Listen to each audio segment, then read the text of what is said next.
Hi everyone. I have a nephew that is getting into tying. Hi everyone. I have a nephew that's getting into tying, and I wanted to do a series of short videos with some of the basics of tying. I showed him a bunch of this stuff, but just to have a nice reminder, and figured I might as well record them and post them to Facebook, YouTube, TikTok, and all the other stuff that I put videos out on. And so I'm going to get started with some of the very basics that a lot of you probably know, but if you don't, stick around. Some really good information in here. And so I'm going to start with thread.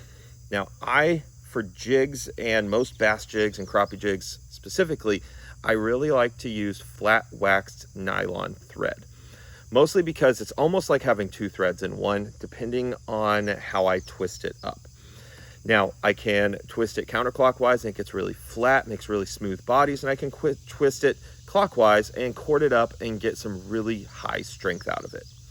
So now whenever I go to start my thread on one of these jig hooks, I do a jig hook versus something like a fly hook a little bit differently, and so I'll do a separate jig or a separate video for that later.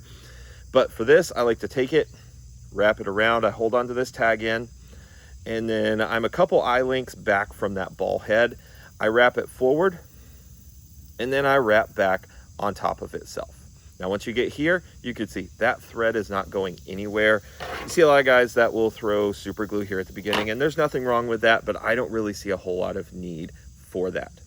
Now, before you tie anything else onto here, you want to make sure and put a thread body on here, because it gives your material something to stick to, and it gives it something to kind of adhere to and not be just this thing that's going to roll around on the shank of the hook.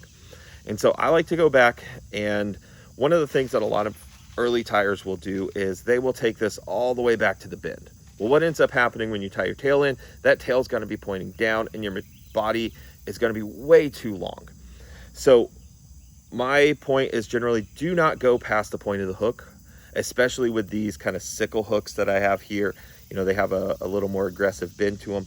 Don't go past the point of the hook. And if you can, stay even further in front of that. I generally like to line up with about a hook eye length ahead of that hook point. And so I don't just go once. Most of the time I will go back and forth 2 or 3 times to give a really good foundation to put that tail material on with. Now, like I said with the flat wax nylon, if I give it a clockwise twist, it tightens it up, cords it up, and makes it into a little bit more of a rounded appearance. And you should be able to see that on the video.